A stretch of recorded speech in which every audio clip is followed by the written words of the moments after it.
Hello, everyone, and welcome to some Dominion Hasty Menagerie impressions. I am Sharur, and I am joined by Akuchi.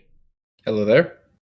And today is the day that the new Menagerie expansion just came out. Neither of us have played any games with the full expansion, just a few games with the preview cards during the preview week. So we aim to provide some hasty first impressions that will either prove us gloriously prescient and or foolish at some point in the future. We may not have experience, but we've got strong opinions anyway. That's right. So, as the title suggests, we're giving hasty opinions, not just in the sense that they are soon after the expansion came out, but also in terms of how we're going to try to deliver those opinions. So we've got 7 categories of cards. We're going to each pick one card or card-shaped thing. So strongest card, weakest card, strongest event, weakest event, the most impactful way, and best designed card, and the best art. And we're going to each talk about our selection for a minute. Then the other person's going to talk for a minute, and then we'll have 1 minute to talk about disagreements or honorable mentions. All right, so let's get started with the first category, which is strongest card. Boom. All right, so I'm just going to go ahead and pull up the picks that we made for that. Actually, Livery. I guess I'll just pick up show yours and then show mine when you're done talking. Of course. Livery. This was one of the previewed cards, and it is extremely strong. The kind of bad case for Livery is still pretty good. When you can only play one of them, maybe you only have 1 gain. It's still going to act kind of like a haggler, but the +3 coins instead, and that you're getting like the horse when you buy your single card. But the great case is you've got a lot of gains on the board, and you can play maybe 2 or 3 liveries, and you can literally just get 20 or more horses on your turn. So like livery can be your draw, and you're also getting coins for it. So it's got a really high ceiling. It's got a really good baseline. It's just a extremely strong terminal. Take it away. All right, so my pick, there's the timer, which will come as no surprise to the people who were in the Thunder Dominion, is Hunting Lodge. So Hunting Lodge to me is got like almost all that you need for deck control in a box. Certainly it's going to work better with other deck control, but what I really like about this card compared to any other draw to X card in the game is the flexibility of not only having the village effect built in a la Cursed Village, but also having the option not to play it as a draw to X. And granted, if you're playing it as just a village, it's pretty expensive for a village, but that flexibility I think is really important. The fact that you can, find like say a terminal draw card and just increase your hand size, or if you don't find one, you can discard your hand and find the terminal draw card you are looking for, or just find another Hunting Lodge. I really like how flexible this card is, how much deck control it gives you. Yeah, I mean, I agree that Hunting Lodge is going to be a pretty strong card. Something that it has over Cursed Village is you do have kind of the option to use it to like kickstart your turn a little and find the cards you want, and then transition more to the standard draw type thing. Right. Yeah, it's going to work pretty well. I don't know if you have thoughts about livery. I do. I do think it's overrated right now based on the Thunder Dominion results and just the general discussion. I don't think it's a bad card by any means. I think it's really strong, but I do think that people have overestimated how often it's just going to be bonkers and do things like gain 20 horses. Yeah, I mean, the previews had Populate in the mix, which is certainly one of the most powerful synergies with livery. Yeah. And there's a lot of like gaining okay. All right, that's the end of this category. We could talk forever, but we're not going to. We're disciplined. That's The right. next category is the weakest card. Excluding events, that kind of thing. All right, so why don't you start on this one? all right, let me. Takes a little bit longer to pull these up now that I don't have them pulled up. Here we go.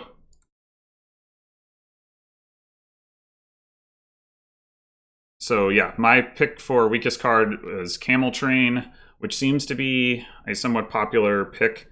So when I look at this card, I just see a card that is way too slow for what it does. I think that, the best case scenario for it is when you can take advantage of the on-gain effect and you want to exile a gold so you can gain the gold later. But generally speaking, if you want to do that, you want to be either buying money or you want to be gaining golds from a gold gainer. And if you have a gold gainer, I feel like you should just play the gold gainer. There are some use cases for this card where you do other things than exile golds. You exile some action you want, but again, it just seems like a really slow way to do that. It's a stop card. It's terminal. I don't think this card is doing very much. I mean, on some boards you're gonna take it, but it just, it doesn't seem like it's doing very much to me. All right, and my pick for the weakest card with a bit of uncertainty is Cardinal. So Cardinal is a terminal silver attack. So you can compare it with Cut Purse or something like that. And so it's a question of how often is this attack going to be painful? It's going to hit pretty often, 3 to 6 cost cards, and you reveal 2 of them. But how impactful is that going to be? Because if the opponent gains that exact card, they can discard it from their mat. So I think during the vast majority of the game, early on it's going to miss quite a bit. In the middle of the game, it's just going to be easy to replace. You maybe miss out on one of your village or one of your draw cards during that turn, but you get it right back at the end. It's a pretty low impact. There might be situations near the end of the game where it's more powerful, but then it's near the end of the game. So there's not much time for the Cardinal to really be powerful. Yeah. So as far as Cardinal goes, I do agree that it's on the weaker side. I think that there are going to be some niche cases where it has the potential to blow a game open, where it targets a travel or something along those lines where you can't really get it back. But for the most part, it's going to slow you down, but it's not going to hurt you the same way that a card like Knights is going to hurt. I do think it's worth noting that Cardinal doesn't go away the way that Knights does, and so if it gets to be strong, it's going to be harder to mitigate that. But it does give you some money, and that's more than Camel Train does. Yeah, Camel Train, definitely a weak card. I think the comparisons with Duplicate are pretty on point. It has some pros and cons, but it's in a similar vein, a pretty slow gainer, but it can gain more expensive cards. So look out for being able to gain 2 city quarters kind of easily, that kind of thing. It's going to have its moments. Yeah. All right. The next category is the strongest event. 20 events released in Menagerie. So lovers of horizontal cards rejoice. And surprisingly, I found that there were a lot of strong cards I saw in Menagerie. No event jumps out as a real powerful one. But my pick for the strongest is Populate. This is a crazy 10 cost event. Gain 1 card from each action pile in the kingdom. This can be you can gain nothing potentially on a really weird kingdom, but most of the time you're going to get a lot of cards, and about some of them are going to be real valuable, just what you want, and probably some of them are going to be not exactly what you want. It's going to depend on the kingdom how strong it is, but there are kingdoms where this is so game defining that you're going to want to find a way to hit 10 as quickly as possible while doing the thing you normally do, thin out the bad cards in your deck, hit 10, and that's when your strategy is really going to explode.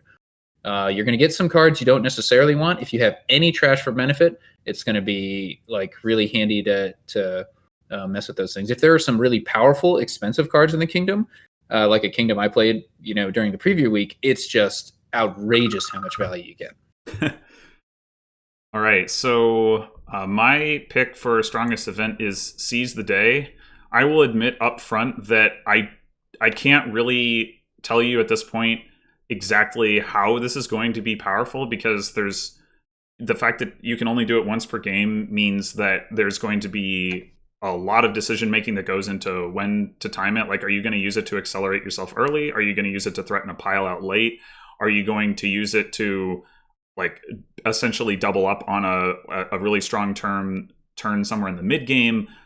I don't really know yet. Obviously, it's going to be kingdom dependent, but I do think that the ability to take an extra turn is like incredibly strong. It's one of the reasons that Mission is such a good card, or event rather, despite the fact that it's limited in terms of being able to actually buy cards. Seize the Day doesn't have that limitation. So yes, you can only do it once a game, but it's going to be so high impact when you do it. I really think this is going to be an outstanding event. Nice timing. I do think Seize the Day is going to be a game changer. I think if you don't buy this event and you lose the game, you have made a mistake somewhere. I want to throw out another honorable mention here in Transport. This is a 3-cost event where you can put an action card into a non-victory card? I think it's action card. Action card onto your exile mat, or you can take an exiled action and put it onto your deck. This is going to be a fantastic opener to get like the best action card on the board on top, like in your hand on turn 3, and it's going to be useful throughout the game. So watch out for that one. Yeah, I think Transport is definitely one of the top ones. I also agree that Populate is up there. I want to see how it plays in, again, outside of the context of the preview kingdoms. I think I definitely think it's good. I mean, it's expensive, which is going to be relevant some of the time. It might be slow to build to. Okay, but we're done. Well, moving on to the weakest event. I don't think there are many weak events like similar to. I mean, the card, the cards we picked for the weakest card are, not super weak. I don't think there are any big duds in the set. In terms of the weakest event, I think they're even, it's harder to make a bad event, and I don't think any of these are super weak. Why don't you lead off? Oh, right. Sorry. I was setting up for yours. Let me get that one out. Where is it? There it is. Yeah, so my choice was Reap. So Reap, 7 cost, gain a gold, set it aside. If you do, at the start of your next turn, play it. The way that I see it is you usually don't want to usually don't want to buy gold. And that's essentially what you're doing here. So you do get to play it the next turn, and that is a nice effect for sure. But normally, like, buying a gold is not, in general, like a strong thing to do. You mostly do that on money boards. So like Reap is like a nice bonus on money boards if you happen to hit 7, but like that is a pretty niche use case in my mind. Like that you're not, if you're hitting 8, you're probably just buying Province. Maybe not early game. Maybe you go with the Reap, if it's early enough that you weren't expecting to hit Province, but generally you're buying Province. And in most engine boards, like if you have 7 money, you're doing something else. And my pick is Enhance for the weakest event. I love remodel effects, remodel, butcher, all these cards, some of my favorites. But Enhance really doesn't. It makes me sad. I can't trash my estates. I can't enhance them. Like, that's what I want to do the most. And I understand it'd be a fantastic opener if you could. But as a consequence, it leaves me with not a whole lot of things I'm excited to enhance.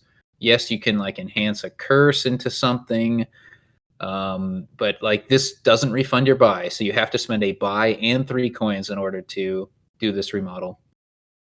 You can turn a gold into a province, but you need to like not play the gold. So you already have 6 coins if you're making that play. So it's going to be rare that you want to do that instead of just buying the province.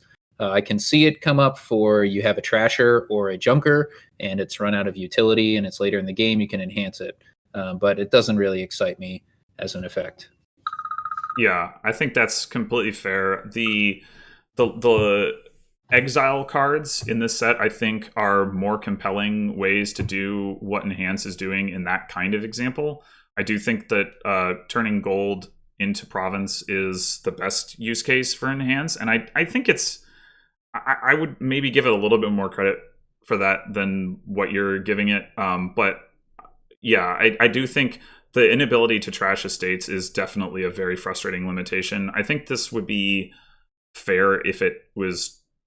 It might be fair if it was cheaper. I don't know. I'm not sure about that. I mean, I guess if it only costs 2, then you could do the gold to province thing with 5 total coins in your hand. Maybe that would be a problem. Yeah, Reap is, as you said, situational.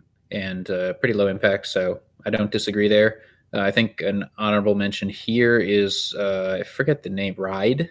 2 coins. You gain don't get to refund the buy and to gain a horse, yeah. If it refunded the buy, it would definitely be better. Yeah, agreed with that. All right. All right, the next event is the Ways. So this is going to be kind of the most impactful or game-changing or just wacky way, I guess. We're going to talk about a couple ways that we think are really cool, at least. So I'm going to talk about the Way of the Turtle. Now, this guy is... I love save, I love gear, so this turtle is right up my alley in the first place. But what you get to do is you get to use an action. It does cost an action, but then you can defer that card and play it at your next turn, and it doesn't cost an action on the next turn.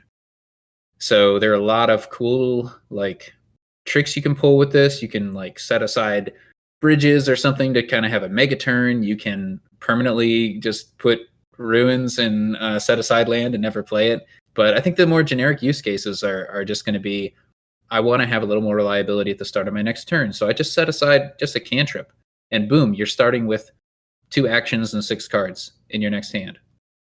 That's just going to be so valuable. Like how often you pick up some kind of do-nothing cantrips, and then you kind of have a little overdraw, but not enough to do much with. Like just use one of those, Harbinger, boom. Now I've got that great, turn. Yeah, all right. So my pick is Way of the Chameleon. I think I've kind of expressed this sentiment with Seize the Day. I'm not going to claim that I entirely understand what this is going to do, but that's one of the reasons I picked it, because the effect of this is really kind of bonkers. Being able to exchange coins for cards and cards for coins. There are a lot of cards that give coins in a way that's more generous than they give cards, because generally speaking, plus cards is a more powerful effect than plus coins. And so there are going to be a lot of cards that suddenly turn into crazy strong draw. I don't know how many of them are non-terminal, but then again, a lot of draw cards are already terminal. So, and then there are also just going to be cases where it just gets confusing because the card provides both of these things, and or where you can like turn overdraw into money just straight up. Like I don't know all the things that you can do with this, but I know that you can do a lot of crazy nonsense with this, and I think it's going to be super game changing. Yeah, Poorhouse was something that came up as a really powerful use of Way of the Chameleon. Anything that gives coins like non-terminally, like Coven or Mystic or whatever, gets a huge buff. Mm-hmm. So yeah, we're gonna... Yeah, Way of the Chameleon's a definite game changer. Yeah.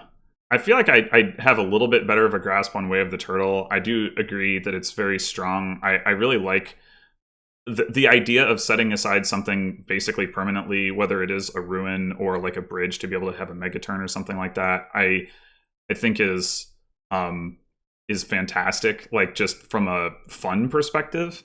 Oh yeah, I mean you can have a ruin mega turn also, right? You get junked with 10 ruins from Cultist, and you over time set them aside. It's a long game. Boom, near the end of the game, you just get all those ruins. It's a huge mega turn. Fantastic. Way of the Mouse, watch out for that. Oh, Any that's 2 true. or 3 cost card, That could be Swindler. Oh my gosh, watch out. Way of the Swindler. Oh. That does sound horrifying. All right. You are going to start this next category up, which is the best designed card or like favorite card. You know, what card you think is really cool, well designed, and you're going to enjoy playing with. Mm-hmm. Take it away.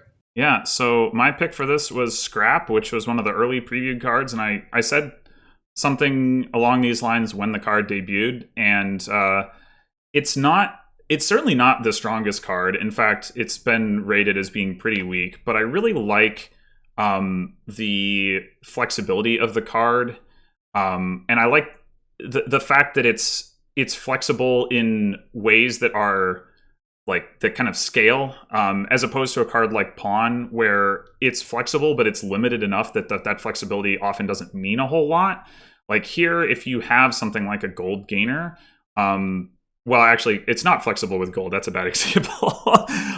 Maybe, Scrap is actually kind of flexible with itself with silver, though. Or like maybe like a 4 cost that you want to trash or something like that, like Rats or Fortress or something like that. I just really like, how many different things you can do with this card, and the fact that, there's a lot of interesting decisions you get to make early in the game if you're trashing estates. And my pick is Falconer. Now, I wasn't a big fan of Sculptor, but for some reason, Sculptor has grown on me a little, and Falconer it's very similar to Sculptor, but I like the differences a lot. So first of all, gain a card to your hand costing less than this. It doesn't put a fixed price, so it doesn't go as insane with cost reduction as Sculptor does, which I appreciate, because anybody who's played a game with Highway Sculptor, it's madness. It's fun once, but then not so much. So this helps in that. And then it like Sculptor, it has the means of being non-terminal, but unlike Sculptor, you don't have to gain a nasty silver to get that value. You just have to somebody has to gain a card with 2 or more types. And I love this. Like, it's something you don't normally pay attention to, but it's very clear. 2 or more types. There's, usually one of those in the kingdom. Oh wait, Falconer. There's always one of those in the kingdom because Falconer is a 2-type card. Unlike Courtier. And sometimes the opponent gains it, and you can use it as kind of like a immediate cobbler. Oh, I love this design. Yeah. I'm on board with that. Picking best design card is hard. I think there's a lot of cards we could look at as honorable mentions here, but I do agree with you that the way that it interacts with cost reduction or doesn't interact with cost reduction is probably a good move in the case of Falconer.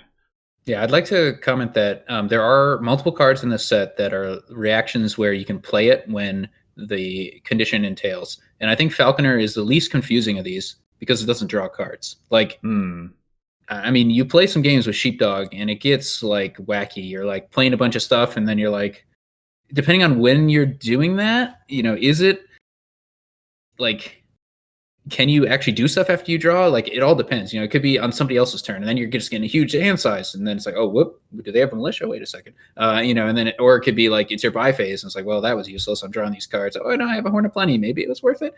Like, it's just wacky.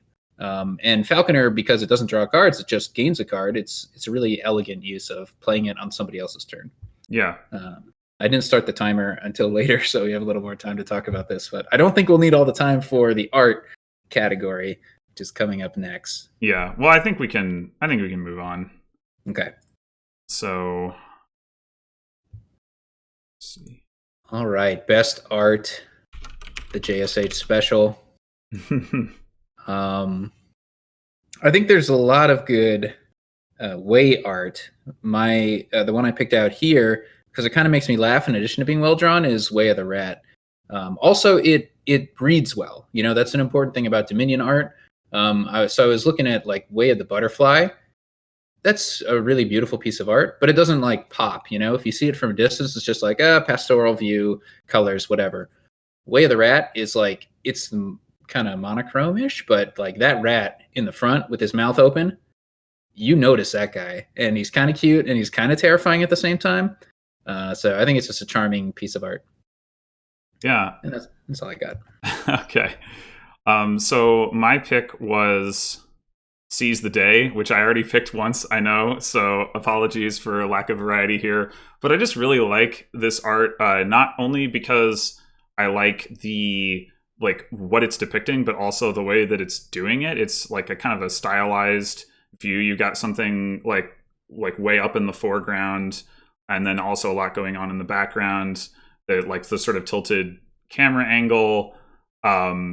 It's also depicting something, romantic in a way that I don't think we've seen in Dominion art before.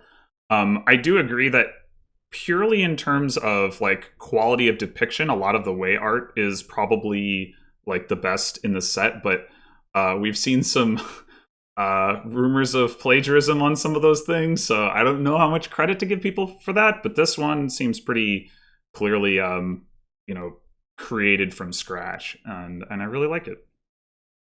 Yeah, I'm gonna say that I'm pretty sure Way of the Rat is also not plagiarized art. Oh yeah, agreed, Yeah, agreed. and it's an action pose, and there's some rats in the background. It's cool. But Yeah, yeah, some good art. I did want to give a like very strong honorable mention to Demand, because I find this art hilarious. It's not like high quality art, right? So if you're just looking for like, craftsmanship or whatever, like this isn't really what you're looking for. But if you're looking for like something that's evocative, I think this is really getting the message across. Of she's doing the we do not know where our dinner is and we are not amused kind of thing. It has received some questions already on the Discord. What is going on? What is the demand? The demand is for food. Yeah. Well, I think part of the problem was that it was like the fuzzy preview off the Yeah. rule book, so people couldn't tell what was going on with the hat. It looked like she was wearing like bunny ears. But I think it's pretty clear now. She's just got a funny hat. Yep. All right. And that concludes our Hasty Menagerie impressions. Thanks for setting this up, Sharur. No problem. And thank you for joining me. And I think we're both playing in the Menagerie Mix tournament that's started we can now. actually play with these cards, yeah. Yeah, we might indeed. So if you're interested in seeing some of these cards in action, that would be a good thing to check out. Yep, you'll see videos on both of our channels, I imagine. Indeed. All right, well, I guess thanks for watching, and until next time.